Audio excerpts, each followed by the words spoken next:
આદિજાતિ વિકાસ વિભાગ ગુજરાત રાજ્ય સંચાલિત એકલવ્ય રેસિડેન્શિયલ મોડેલ સ્કૂલના સંકુલને આજે ખુલ્લું મૂકવા માટેના લોકાર્પણ માટે આપણી મધ્યે ઉપસ્થિત ગુજરાત સરકારના કેબિનેટ મંત્રી શ્રી એવા નરેશભાઈ પટેલ સાહેબ અને આપણા સૌના વડીલ આપણા સાંસદ શ્રી એવા અહીં ઉપસ્થિત મનસુખભાઈ વસાવા સાહેબ, સાથે નર્મદા જિલ્લાના કલેક્ટર શ્રી એવા મોદી સાહેબ, સાથે અહીં ઉપસ્થિત પૂર્વ મંત્રી અને પૂર્વ ધારાસભ્ય એવા મોતીલાલભાઈ વસાવા સાહેબ, ભારતીય જનતા પાર્ટીના જિલ્લાના પ્રમુખ એવા નીલભાઈ રાવ, સાથે નર્મદા જિલ્લાના પ્રાયોજના વહીવટદાર શ્રી, સાથે ડીડિયાપાડા સાગબારા ચિકદાના પ્રાંત અધિકારી શ્રી, મામલતદાર શ્રીઓ, તાલુકા વિકાસ અધિકારી શ્રીઓ સહિત પૂર્વ જિલ્લા પંચાયતના પ્રમુખ એવા મનજીભાઈ વસાવા, પર્યુષાબેન વસાવા, તમામ જિલ્લા પંચાયતના સભ્યશ્રીઓ, તાલુકા પંચાયતના પ્રમુખ, તાલુકા પંચાયતના સભ્યશ્રીઓ, સરપંચશ્રીઓ, તમામ સામાજિક સંગઠનના પાર્ટીઓના પદાધિકારીઓ, સાથે ICDSના અધિકારીગણ, જિલ્લાના વહીવટી તંત્રગણ, આંગણવાડી બહેનો, અહીંયા અભ્યાસ કરતા વિદ્યાર્થીઓ, મીડિયાના મિત્રો, પોલીસ અધિકારીઓ, આજના કાર્યક્રમમાં સૌને હું આવકારું છું. જે પ્રકારે આપણા વિસ્તારમાં શિક્ષણની જે ભૂખ હતી અને એ ભૂખ આ વિસ્તારમાં એકલવ્ય રેસિડેન્શિયલ મોડેલ શાળા ચાલુ હતી, ઘણા વર્ષોથી સાગબારા ખાતે ITIના મકાનમાં હતી અને સરકારને પણ બધાને પોતપોતાની જગ્યાએથી બધાએ પ્રયાસો કરી, રજૂઆતો કરી અને સરકારશ્રીએ ખૂબ સરસ માળખું સંકુલ અહીંયા આપણને બનાવી આપ્યું છે. અને બોયસ અને ગર્લ્સ બંને 240ની કેપેસિટીવાળી 16 જેટલા ક્લાસરૂમ, લેબોરેટરી રૂમ, લાઇબ્રેરી, તમામ પ્રકારની સુવિધાઓથી સજ્જ આજે જ્યારે આપણને આપણા વિસ્તારમાં સંકુલ પૂરું પાડ્યું છે, આપણા વિદ્યાર્થીઓ, આવનારી પેઢીઓ અને પેઢીઓ અહીંથી ભણી ગણીને પોતાની કારકિર્દીનું નિર્માણ કરવાના છે, ત્યારે ગુજરાત સરકારના આ સાહસને અમે આવકારીએ છીએ, બિરદાવીએ છીએ. સાથે સાથે આપણી મધ્યે આજના આ પ્રસંગે ખુદ આદિજાતિના મિનિસ્ટર સાહેબ, મંત્રી સાહેબ ઉપસ્થિત છે, ત્યારે એમને પણ આપણે આવકારીએ છીએ. આગળ જ્યારે એમને મંત્રીપદ મળ્યું, મંત્રી થયા એના બાદ હું એમની સાથે રૂબરૂ 2 વખત મળ્યો. જઈએ છે, અમને પણ આવકારે છે, બેસાડે છે, સાંભળે છે. જે પણ આ વિસ્તારના પ્રશ્નો હોય, મેં શરૂઆતની મુલાકાત મંત્રી સાહેબ સાથે જે પોસ્ટ મેટ્રિક શિષ્યવૃત્તિની યોજના હતી 28/10/2024થી એક પરિપત્ર બહાર પાડીને એને જે પણ લોકો વેકેન્ટ કોટામાં હોય, મેનેજમેન્ટ કોટામાં હોય, એમના માટે બંધ કરી હતી. ફરી એકવાર પરિપત્ર જૂનની 24મીએ થયો, પુનઃ ચાલુ કરવાની, બહાલી કરવાની સરકારે જાહેરાત તો કરી પણ એ પેન્ડિંગ હતી. જ્યારે મંત્રી સાહેબે નવા શપથ લીધા, અમે ત્યાં વિદ્યાર્થીઓ સાથે બિરસા મુંડા ભવને ગયા. બિરસા મુંડા ભવનથી ફરી અમે આગેવાનોને સાથે રાખીને મંત્રી સાહેબને મળવા ગયા, એમને ધ્યાન દોર્યું અને મંત્રી સાહેબે અમે કીધું, સાહેબ અમે 15 દિવસ પછી આ ના થાય તો પાછું અમારે અહીંયા આવીને રચનાત્મક કાર્યક્રમો આપવા પડશે. પણ મંત્રી સાહેબે કીધું કે 15 દિવસ ના થાય, તમને આવું ના પડે એવી અમારી મહેનત છે, અમે આગળ પ્રયાસો કરીશું. અને એમણે 15 દિવસ પહેલાં જ એમણે પ્રેસ વાર્તા કરીને મોટી રકમ એવી 460 કરોડ આપણા બાળકોની શિષ્યવૃત્તિ બંધ કરી. ત્યારે એ નિર્ણય અમે લીધો.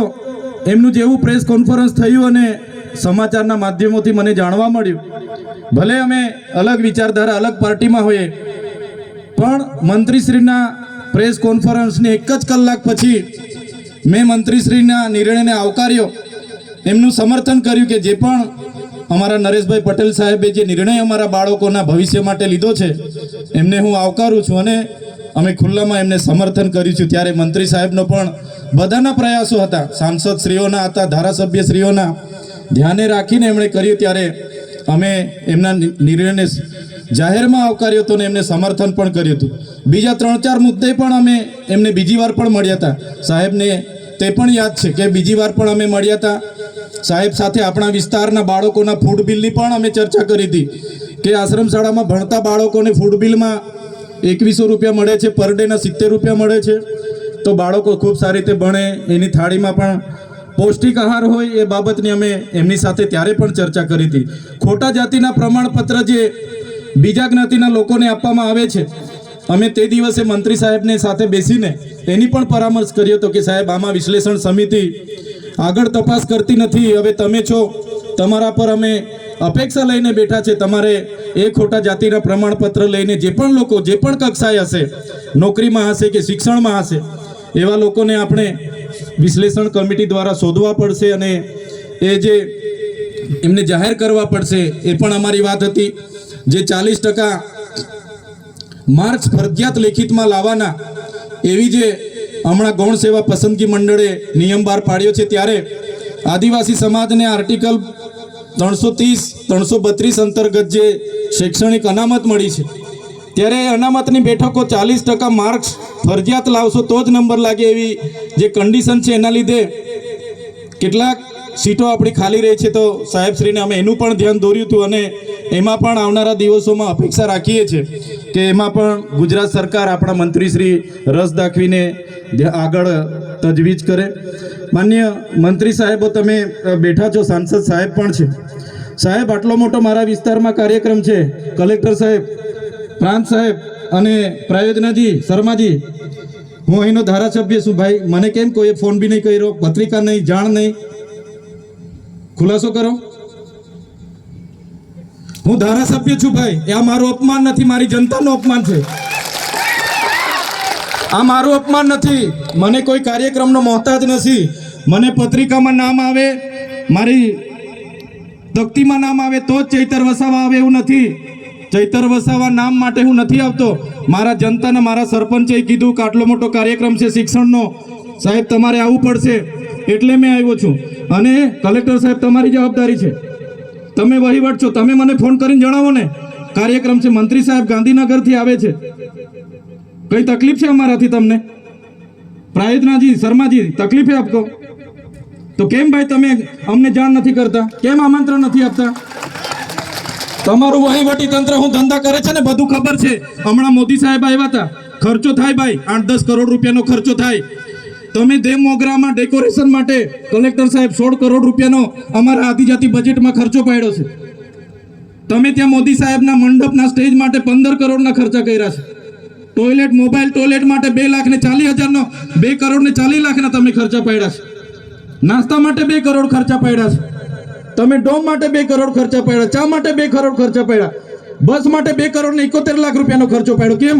અમે સવાલ પૂછીએ એટલે તમને નડીએ છે? તમારા મનમાં ધુમાડો હોય તો કાઢી નાખજો ભાઈ. બરાબર છે. આ જનતાના ટેક્સના પગારે આપણે બધા છે.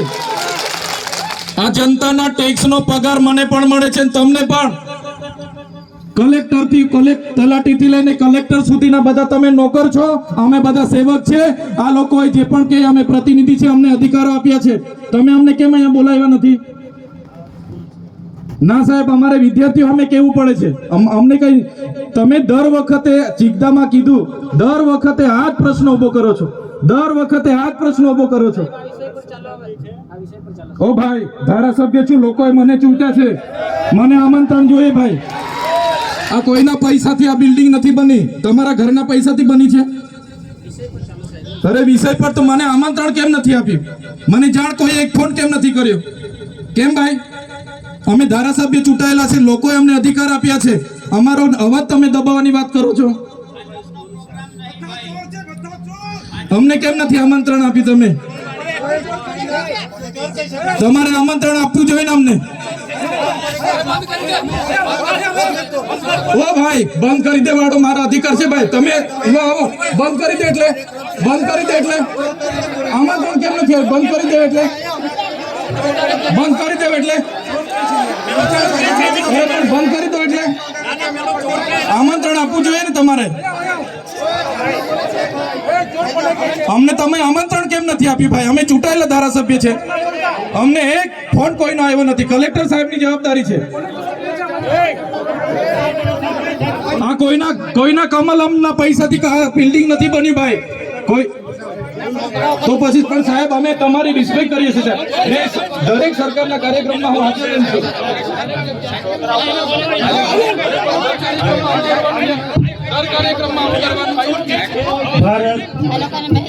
ભાઈ ચાલો શાંતિથી બેસી જાઓ, બધા બેસી જાઓ.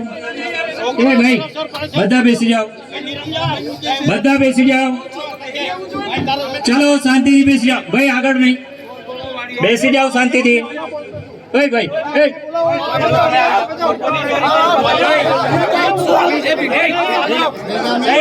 સાહેબ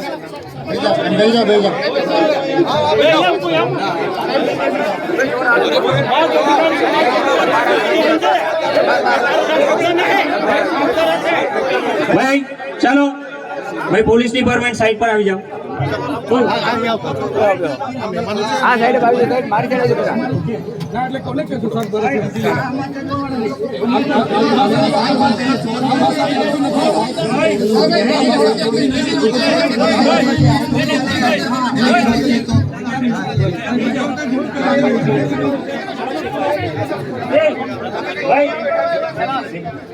હાલો, આપણે શાંતિ રાખીએ છીએ ભાઈ. આ શિક્ષણ એ બધા માટે જરૂરી છે અને શિક્ષણનો કાર્યક્રમ છે. આપણે બધા ખૂબ શિક્ષિત છીએ ત્યારે આ સ્ટેજ પર આવ્યા છે.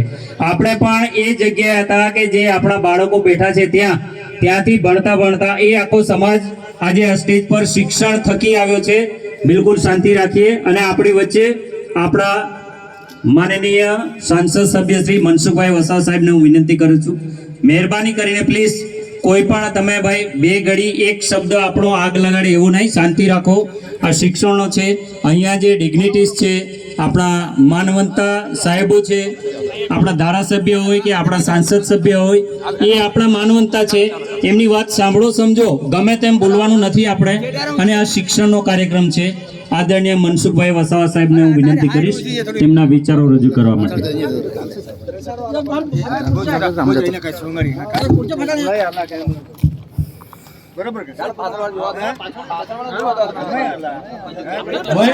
સાંભળો તો શાંતિથી ઉઠીને જતા રહો. ભાઈ બંધ કર, તું બંધ કર, ઉઠ, નીકળી જા. સાંભળો, શાંતિથી સાંભળો. અમે સાંભળ્યા કે નહીં સાંભળ્યા? ધારાસભ્યને સાંભળ્યા કે નહીં સાંભળી હતી? ચાલ બે શાંતિથી, તું ઉઠી નીકળી જાવ, નહીં ગમતું હોય તો.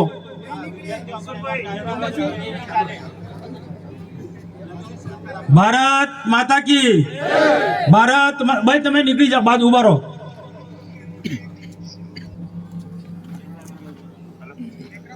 ભારત માતા કી વંદે વંદે. દેમોંગરા માતા કી, દેમોંગરા માતા કી જય. જય સીતારામ. આજે આપણે નર્મદા જિલ્લાનો ગૌરવ કહેવાય કે ભારત સરકારના સહયોગથી સાગબારા તાલુકાને એકલવ્ય મોડલ રેસિડેન્સ સ્કૂલ મળી છે. ને એના ઉદ્ઘાટન પ્રસંગે આપણી વચ્ચે આપણા ગુજરાત સરકારના આદિજાતિ કલ્યાણ મંત્રી નરેશભાઈ પટેલ ના કરકમલથી આનું લોકાર્પણનો કાર્યક્રમ થઈ રહ્યો છે. અહીંયા આ પ્રસંગે આપણી વચ્ચે ઉપસ્થિત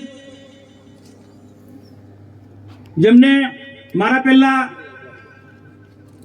બહુ સરસ સારી શિક્ષણની વાત કરી, આદિવાસીના કલ્યાણની વાત કરી, છેલ્લે વાતાવરણને બગાડ નાખ્યું. પણ કોઈ ચિંતા નહીં, પણ આદિવાસી સમાજના ભય છે એવા આપણા ધારાસભ્ય ચૈતરભાઈ વસાવા અને બીજા આપણા ડેડિયાપાડા વિધાનસભાના પૂર્વ ધારાસભ્ય વન મંત્રી પણ રહ્યા છે, એમના જીવનમાંથી પ્રેરણા લેવી જોઈએ. આદિવાસી સમાજે વન મંત્રી રહ્યા, પાર્ટીમાં પણ ઘણા પદ હતા, પણ કોઈ ઘમંડ નહીં, કોઈ વિમાન નહીં. એવા મોતીસિંહભાઈ વસાવા,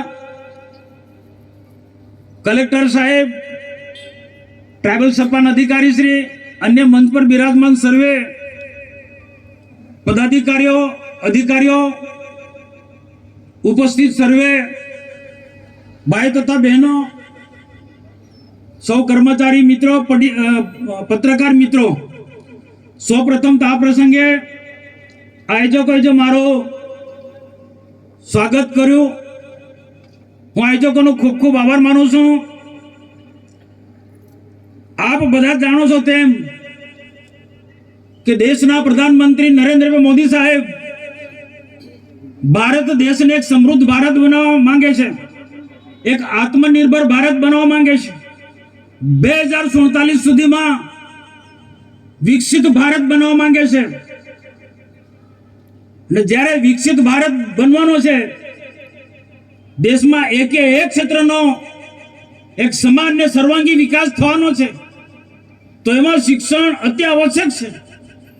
સમગ્ર દેશ અને સમગ્ર ગુજરાતની અંદર શિક્ષણનું સ્તર ઉપર ઉઠાવવા માટે રાજ્ય સરકાર અને ભારત સરકાર તમામે તમામ પ્રયત્નો કરે છે. ને આપણે બધા જોઈ રહ્યા છો તેમ કે આ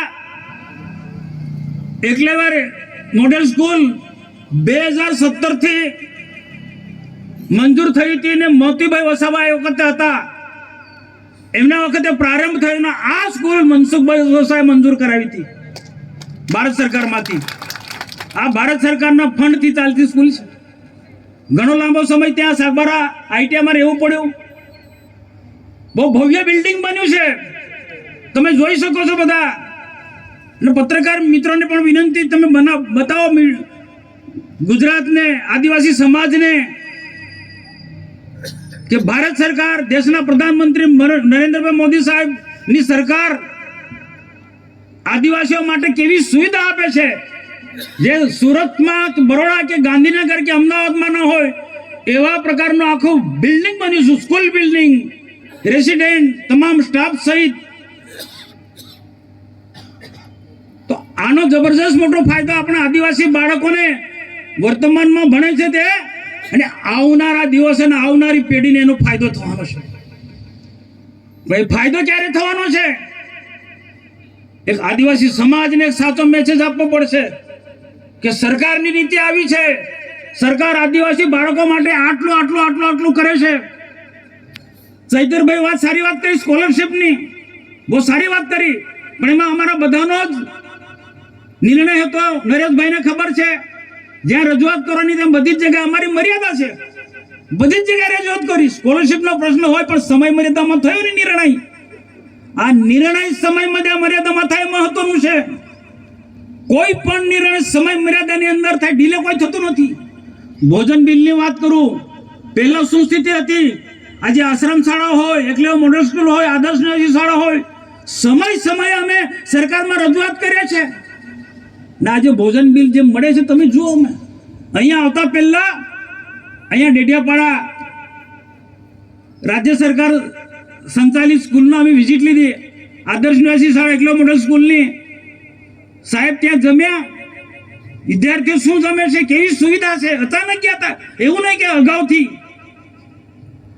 તો નર્મદા જિલ્લાની અંદર આવી ખૂબ સારી સારી રાજ્ય સરકારની, ભારત સરકારની સારી સારી સ્કૂલો છે.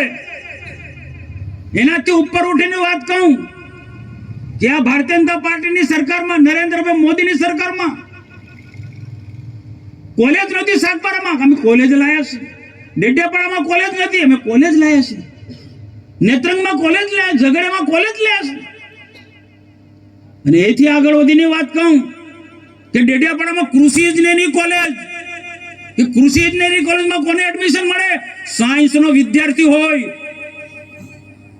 એને કૃષિ ઇજનેરીમાં એડમિશન મળે. ઇજનેરી કોલેજ નર્મદામાં આજે 15 વર્ષથી ચાલે છે, પણ જગ્યા નહોતી મળતી. 2 વર્ષ પહેલા ડોક્ટર ધારસનાબેન દેશમુખ રાજપીપળાના ધારાસભ્ય સાથે અમે બંને કુંવરપરા નજીક હજરપરા પાસે એનું ખાતમુહૂર્ત કર્યું અને ટૂંક સમયની અંદર ઇજનેરી કોલેજ રાજપીપળામાં કાર્યરત છે એનો લાભ પણ આપણા નર્મદા જિલ્લાના લોકોને મળવાના.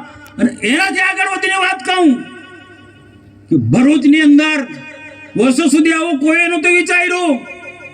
ભરૂચની અંદર મેડિકલ કોલેજ લાયા છે અમે લોકો, નર્મદા જિલ્લામાં મેડિકલ કોલેજ લાયા છે. આ સામાન્ય બાબત નથી ભાઈ, આ જેવી તે બાબત નથી. ઇજનેરી કોલેજ, મેડિકલ કોલેજ, અને એનાથી આગળ ભગવાન બિરસા મુંડા ટ્રાઇબલ યુનિવર્સિટી, આ આદિવાસીનું ગૌરવ કહી શકાય. બિરસા મુંડા ટ્રાઇબલ યુનિવર્સિટી રાજપીપળામાં ચાલુ થાય છે આપણા નર્મદા જિલ્લામાં, કે જે આદિવાસી વિદ્યાર્થીનો એને ફાયદો થવાનો છે. અલગ અલગ પ્રકારના અભ્યાસક્રમો એમાં ચાલે છે, અલગ અલગ પ્રકારના એમાં અભ્યાસક્રમો ચાલે છે. અને એનું લોકાર્પણ પણ દેશના પ્રધાનમંત્રી નરેન્દ્રભાઈ મોદી સાહેબે, જે કેવડિયા સરદાર વલ્લભભાઈ પટેલ અને જે એકતા પરેડનો કાર્યક્રમ હતો એ વખતે એનું લોકાર્પણ કર્યું. આ ટ્રાઇબલ યુનિવર્સિટી એટલે જેવી તેવી બાબત છે. આદિવાસી વિદ્યાર્થીઓનો ફાયદો થવાનો છે. આદિવાસી સમાજ ક્ષેત્રની અંદર કામ કરનારા લોકોને મારે કહું કે સમય સમય તમે વિઝિટ લો. ને રાજ્ય સરકાર ને ભારત સરકારે આવી જે અનેક પ્રકારની આદર્શ નિવાસી શાળાને અનેક પ્રકારની આપણને ભેટ આપી છે. વિકાસ કોને કહેશું? રોડ રસ્તા થઈ જાય, બિલ્ડિંગ બની જાય, એને વિકાસ નહીં. સાચો વિકાસ શિક્ષણના ક્ષેત્રમાં સરકાર શું કામ કરે છે એ નોંધ લેવું પડશે. સારું શિક્ષણ હશે તો આદિવાસી સમાજના છોકરા ડોક્ટર બનશે, એન્જિનિયર બનશે, આઈએસ અધિકારી બનશે. આ આદિવાસીની દીકરી છે હળપતિ, મારે જાહેર ના કેવું છે, આદિવાસીની દીકરી છે, છેલ્લે બેઠી છે. આદિવાસીની દીકરી ભણી તો આઈએસ બની છે. આવનારા દિવસની અંદર દેશ અને ગુજરાતની અંદર અનેક આદિવાસી યુવાન ને યુવતીઓને આઈએસ અધિકારી બનાવવાના છે, આઈપીએસ અધિકારી બનાવવાના છે, ક્લાસ 2 બનાવવાના છે. અને એ ધ્યેય સાથે સરકાર આગળ વધી રહી છે. એ ધ્યેય સાથે આગળ નવી શિક્ષણ નીતિમાં તમે જો. ને સમાજને પણ મારી વિનંતી છે, અહીંયા થકી મારે કેવું છે આદિવાસી સમાજને, ને જે નિંદા કરનારા લોકોને પણ મારે કેવું છે, નિંદા કરો, અમને કોઈ વાંધો નથી. નિંદાથી અમે બોધપાઠ લઈશું. કબીર સાહેબે શું કીધું છે? કબીર સાહેબે તો એવું કીધું કે નિંદા કરે એને હાથે રાખો. નિંદક નીરે રાખે આંગન કુટી સમાય, બિન પાણી બિન સાબુન મલમલ કાયા ધોઈ. પણ ટીકા ટિપ્પણી મર્યાદા હોય ભાઈ, ટીકા ટિપ્પણી એ પણ મર્યાદા હોય. કરો કોઈ વાંધો નહીં, પણ આપ સૌને બધાને મારે વિનંતી છે, ટીકા ટિપ્પણી કરે એમને પણ કે અમે સરકારે, રાજ્ય સરકારે, ભારત સરકારે જબરજસ્ત મોટી ભેટ આપી છે આપણા નર્મદા જિલ્લાને શિક્ષણના ક્ષેત્રે. આ કોલેજોમાં કોને એડમિશન મળવાના છે? મેડિકલ કોલેજમાં, એન્જિનિયરિંગ કોલેજમાં કોને એડમિશન મળવાનું છે? ટ્રાઇબલ યુનિવર્સિટીમાં સારા અભ્યાસક્રમો છે એમાં કોને એડમિશન મળવાનું છે? ઉચ્ચ કક્ષાના અભ્યાસક્રમમાં ક્યારે કોને એડમિશન મળવાનું? એના માટે આપણે પ્રાઇમરી કક્ષાથી 1 ધોરણથી 8 ધોરણ સુધી આપણે કાળજી રાખવી પડશે. આપણા બાળકોને ગુણવત્તાવાળું શિક્ષણ મળવું જોઈએ, અને ગુણવત્તાવાળા શિક્ષણની સાથે સાથે સંસ્કારી શિક્ષણ પણ. સંસ્કાર પણ તેટલા જરૂરી છે ભાઈ. આદિવાસી સમાજે શિક્ષણની પણ તેટલી જરૂર છે ને સંસ્કારની પણ જેટલું છે. તો આ જે મોડલ સ્કૂલ ખુલી છે, પણ અહીંયા કોને એડમિશન મળવાનું? આપણી ઈચ્છા છે કે ગરીબમાં ગરીબ બાળકને પણ અહીંયા એડમિશન મળવું જોઈએ. ગરીબમાં ગરીબ બાળકને પણ આવી જે સ્કૂલો છે એમાં એડમિશન મળવું જોઈએ. અને આવી સ્કૂલોમાં સારું શિક્ષણ પ્રાપ્ત કર્યા પછી અહીંનો ભણેલો વિદ્યાર્થી નોટ કરજો, અહીંનો ભણેલો વિદ્યાર્થી ટ્રાઇબલ યુનિવર્સિટીમાં એડમિશન મેળવી શકશે, મેડિકલ કોલેજમાં એડમિશન મેળવી શકશે, નર્મદામાં મેડિકલ કોલેજ ભરૂચમાં એડમિશન મેળવી શકશે, ઇજનેરી કોલેજમાં એડમિશન મળી શકશે, ઉચ્ચ કક્ષાના અભ્યાસક્રમોમાં એડમિશન મળી શકશે. અને તંત્રને પણ હું કહું છું, અહીંયા પૂરતું નહીં, દરેક જગ્યાએ હું કહું છું, જ્યાં જ્યાં આવા પ્રકારની સ્કૂલો ચાલતી હોય ત્યાં બધે જ જગ્યાએ વહીવટી તંત્રને મારી વિનંતી છે કે આમાં અભ્યાસ કરેલો વિદ્યાર્થી પાવરફુલ બનવો જોઈએ, કે એને એડમિશન મળે છે એની પરીક્ષા લેવાની. ક્રીમ છોકરાને એડમિશન મળે છે. મેં ભારત સરકારનો મંત્રી હતો, આનો બહુ અભ્યાસ કર્યો છે કે ક્રીમ છોકરાની આવા સ્કૂલોની અંદર એડમિશન મળે ને જ્યારે 10મા ધોરણમાં અને 12મા ધોરણમાં બહાર પડે ત્યારે પાવરફુલ તમામ રીતના સક્ષમ રીતના બહાર પડવો જોઈએ. એ બહાર પડે તો એ જે લાઈનમાં જવા માંગતો હોય, મેડિકલમાં, એન્જિનિયરિંગમાં, આઈએમના અભ્યાસક્રમના ઉચ્ચ કક્ષાના અભ્યાસક્રમમાં જ્યાં પણ જવું હોય, આઈએસની પરીક્ષા, આઈપીએસની પરીક્ષા કે બેંકોની પરીક્ષા, રેલવેની પરીક્ષા, ઓએનજીસીની પરીક્ષા, આવી પરીક્ષાઓમાં સરળતાથી પાસ થાય એવા પ્રકારનું શિક્ષણ મળવું જોઈએ. અને મને વિશ્વાસ છે કે મળશે. એ મળશે ને એના માટે વાલીઓ પણ જાગૃત થવું પડશે. આવી સારી સારી હું આભાર માનું ગણપતભાઈ વસાવાનો, એમણે મિલિટરી સ્કૂલ વાડી મુકામે ચાલુ કરી છે. પણ મિલિટરી સ્કૂલમાં કોને એડમિશન મળવાનું? આ દિમાગ કોઈ દોડાવે છે? આવી રીતના કોઈ મંથન કરે છે? એમાં પણ 1 થી 8 ધોરણનું પ્રાઇમરી કક્ષાનું શિક્ષણ જેનું સારું હશે, ગુણવત્તાવાળું શિક્ષણ હશે, એને એડમિશન મળવાનું છે. આ એંગલથી આદિવાસી સમાજે વિચાર કરવાનો છે. આ એંગલથી આપણે મંથન કરવાનું છે. આદિવાસી સમાજને ઉપર ઉઠાવવો છે. 2047 સુધીમાં આ દેશ વિકસિત થવાનો છે, વિકસિત ભારત બનાવવાનો છે. અમેરિકાની હરોળમાં, ચાઇનાની હરોળમાં આ ભારત આવવાનો છે. કોઈ તાકાત નથી આ રોકી શકે. ને એ પ્રકારે મોદી સરકાર ને રાજ્ય સરકાર કામ કરી રહી છે. તેમાં આપણે નર્મદા જિલ્લો કે આદિવાસી સમાજ પાછળ ના રહી જાય એના માટે આપણે ચિંતા વ્યક્ત કરવાની છે. એના માટે મંથન કરવાનું છે. અને હું આશા રાખું કે અહીંયા બધા જ લોકો આ વિભાગ સાથે જોડાયેલા અધિકારીથી માંડીને શિક્ષક મિત્રોને બધાને જ કે દેશના પ્રધાનમંત્રી નરેન્દ્ર મોદી સાહેબ આદિવાસી સમાજને ઉપર ઉઠાવવાનો પ્રયત્ન કરી રહ્યા છે. એક જ્યારે ગુજરાતના મુખ્યમંત્રી હતા ત્યારે શાળા પ્રવેશનો કાર્યક્રમ ચલાવ્યો, કન્યા કેળવણી મહોત્સવનો કાર્યક્રમ ચલાવ્યો અને 3 દિવસ સુધી ડેડિયાપાડામાં હતા. મારા મોતીભાઈ એમની સાથે હતા, અમે બધા સાથે હતા. આવું કોઈને વિચાર આવ્યો તો ભાઈ? ભૂતકાળમાં કોઈ મુખ્યમંત્રીને આવો કઈ વિચાર આવ્યો તો કે આદિવાસીનું શિક્ષણનું સ્તર ઉપર ઉઠાવવા માટે આ શાળા પ્રવેશો, કન્યા કેળવણી મહોત્સવનો કાર્યક્રમ કરાય? ગામડામાં મંત્રીઓ, સેક્રેટરીઓ, આઈએસ અધિકારીઓને 3 દિવસ સુધી દોડાયા. આ સામાન્ય બાબત નથી ભાઈ. આદિવાસી સમાજે આની નોંધ લેવી પડે, પ્રધાનમંત્રીનો આભાર માનવો પડે. ને શાળા પ્રવેશોના કન્યા કેળવણી મહોત્સવના કારણે આખા ગુજરાતની અંદર ક્રાંતિ આવી છે. શિક્ષણના ક્ષેત્રે ક્રાંતિ આવી. દીકરા પણ ભણતી થઈ છે. મોદી સાહેબે કહે દીકરીઓને પણ ભણાવો, કન્યા કેળવણી મહોત્સવનો અભિયાન ચલાવો. આખા ગુજરાતની અંદર દીકરીઓ ભણતી થઈ છે. આ સામાન્ય બાબત નથી. શિક્ષણના ક્ષેત્રે ક્રાંતિ આવી છે. ઠીક છે કે નાની મોટી ક્ષતિ હશે, પણ સમયની સાથે એક ક્ષતિ પણ દૂર હશે. ધ્યાન દોરો, યોગ્ય રીતના સરકારને ધ્યાન દોરો. દેશના પ્રધાનમંત્રી નરેન્દ્રભાઈ મોદી આવ્યા, મારે કહેવું નહોતું પણ જવાબ ચૈતરભાઈ છે એટલે જવાબ આપવો પડે. સરદાર વલ્લભભાઈ પટેલનો જન્મદિવસ ઉજવવા માટે સરદાર વલ્લભભાઈ પટેલના જીવનમાંથી આપણે બોધપાઠ લેવાનો છે દેશવાસીઓ. અને એકતાનો બોધપાઠ આપવા માટે અખંડ દેશ છે એ જળવાઈ રહે, રાષ્ટ્રીય ભાવના લોકોમાં જાગૃત થાય. દેશવાસીઓ એ સરદાર વલ્લભભાઈ પટેલના જીવનમાંથી પ્રેરણા લે એટલે એકતા પરેડનો કાર્યક્રમ યોજાયો. આ એકતા પરેડનો કાર્યક્રમ લાલ કિલ્લામાં જે દિલ્હીમાં થાય એવા પ્રકારનો કાર્યક્રમ થયો. જેવું તેવું નહીં, વરસાદ હતો, વરસાદની વચ્ચે પણ આ કાર્યક્રમ થયો. જોનારા લોકોને રેનકોટની વ્યવસ્થા કરી, લોકોને તકલીફ ના થાય. અદ્યતન પ્રકારના ટોયલેટની સુવિધા કે નર્મદા કિનારો હતો, ગંદકી ના થાય, બીજું કોઈ ટીકા ટિપ્પણી ના થાય. એટલે સ્વચ્છતાને ધ્યાનમાં રાખીને અદ્યતન પ્રકારના ટોયલેટની ત્યાં સુવિધા કરવામાં આવી છે. દૂર દૂરથી અલગ અલગ પ્રાંતમાંથી, રાજ્યમાંથી, કર્ણાટક, આંધ્રપ્રદેશ થી માંડી, ઓરિસ્સાથી માંડીને, છત્તીસગઢથી માંડીને, રાજસ્થાન, મધ્યપ્રદેશ, મહારાષ્ટ્રથી અલગ અલગ આખા દેશના અલગ અલગ રાજ્યોમાંથી લોકો આવ્યા હતા.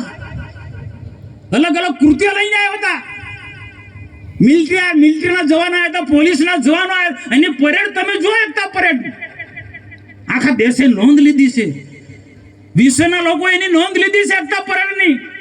ના આપણે એની ટીકા ટિપ્પણી કરી. ભાઈ આટલો મોટો કાર્યક્રમ થાય એટલે સ્વાભાવિક છે ખર્ચ થાય. થવાનો ખર્ચ ને દેશના પ્રધાનમંત્રી નહીં, કોઈ પણ ભૂતકાળના આવા કાર્યક્રમો તમે જોજો ભાઈ. બિરસા મુંડા એ પછી એકતા પરેડના કાર્યક્રમ 15 જ દિવસની અંદર ડેડિયાપાડા બિરસા મુંડા ભગવાનનો જન્મદિવસ ઉજવવાનો નિર્ણય કર્યો. અમે કહ્યું હતું મોદી સાહેબને, સાહેબ બિરસા મુંડાનો જન્મદિવસ તમે બીજા અલગ અલગ સ્ટેટની વાત થતી, તમે કહ્યો સાહેબ બિરસા મુંડાનો જન્મદિવસ ડેડિયાપાડામાં ઉજવો, દેવમોંગરાના સાનિધ્યમાં ઉજવો. કે જે દેવમોંગરા જે છે આદિવાસીની કુળદેવી છે, ગુજરાત, મહારાષ્ટ્ર, મધ્યપ્રદેશ, રાજસ્થાન, અલગ અલગ સ્ટેટના લોકો ત્યાં દર્શન માટે આવે છે. ના, આદ્યાશક્તિ જગદંબાનું સ્વરૂપ છે. દુનિયાને બતાવવું છે કે આદિવાસીઓ પણ આદ્યાશક્તિની ઉપાસના કરે છે. કુળદેવી એમની દેહ મોંગરા છે, શક્તિની ઉપાસના કરે છે.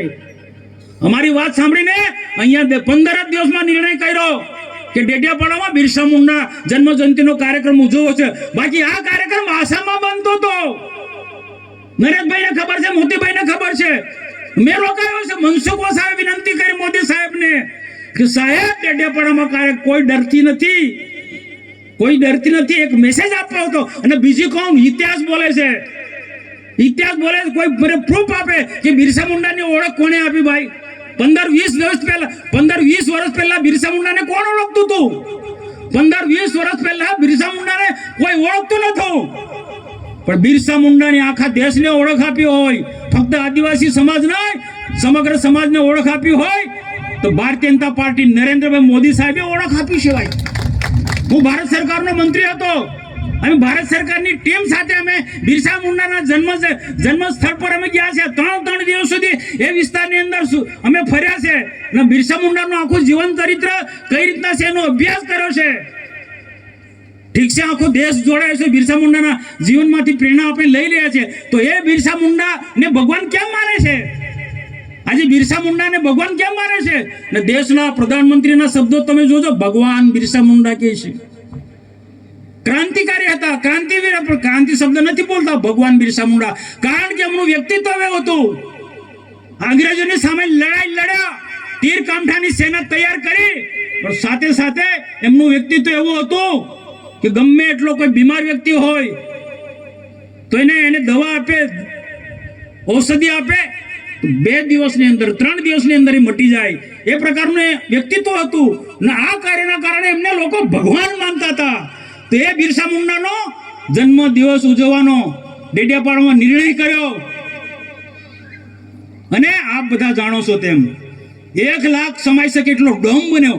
કેમ ભાઈ? બીજા બધી જગ્યાએ બધા શહેરી વિસ્તારમાં ડોમ બને, એવો ડેમ આદિવાસી વિસ્તારમાં ડોમ ના બનવો જોઈએ? આદિવાસીઓ સારા ડોમમાં ના બેસી શકે?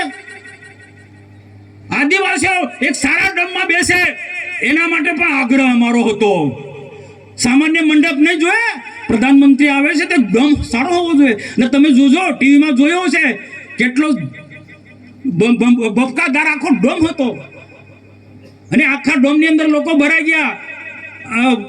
પ્રદર્શનની અંદર, યાત્રાની અંદર આખા 25-30 હજાર લોકો હતા. 1 લાખ, 1.25 લાખ, 1.5 લાખ લોકો આજે 2 ટાઈમ જમાડે આદિવાસીઓને. કેમ ભાઈ? આદિવાસીને જમાડ્યા એનો હિસાબ માંગો તમે, એનો હિસાબ માંગો છો. દેવ મોંગરા માતાજીનો દર્શન કર્યો. આજે ત્યાં એ વિદ્યાર્થીની હતી, નરેશભાઈ પૂછ્યું કે મોદી સાહેબે શું પૂછ્યું? દેવ મોંગરા માતાજીના દર્શન કર્યા, પણ સાથે સાથે આસપાસના જે વિદ્યાર્થીઓ હતા, સારી સ્કૂલોના વિદ્યાર્થીને ત્યાં ભેગા કર્યા હતા. કોઈ રાજનીતિ નહોતા કરવા. આદિવાસી સમાજ કઈ રીતના આગળ વધી રહ્યો છે તે દેવ મોંગરા ચર્ચા કરી.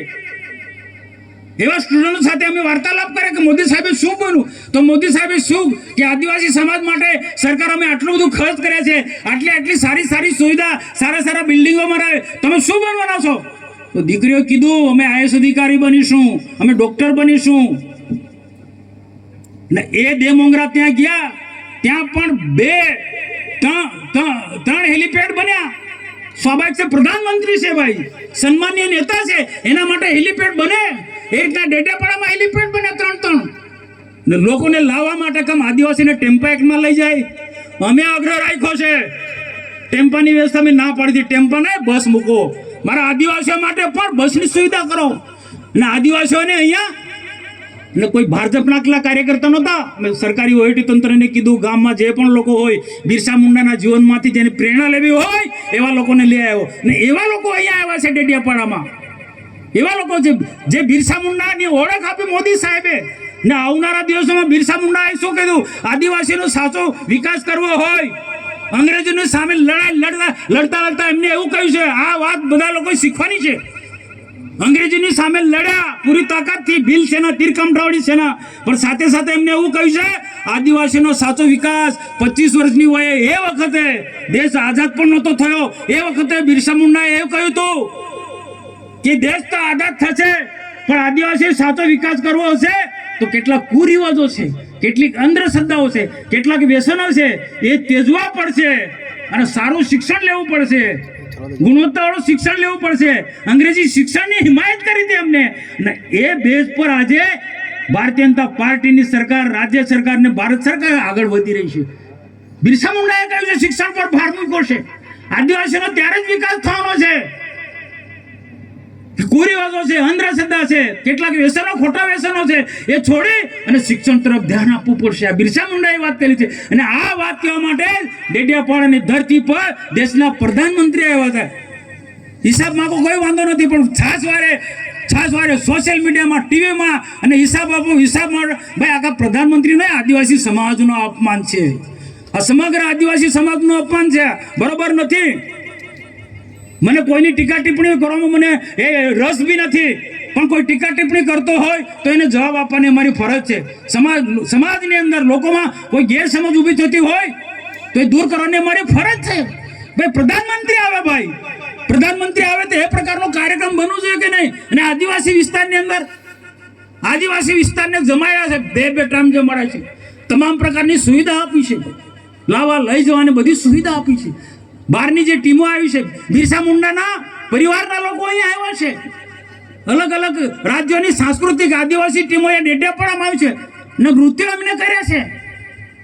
આદિવાસી અલગ અલગ નૃત્યો અહીંયા બતાવ્યા છે એમને એમ કોઈ રાજનીતિ કરવા માટે કેવડિયાનો કાર્યક્રમ નથી બન્યો કે પછી ડેડિયાપાડાનો કાર્યક્રમ નથી બન્યો.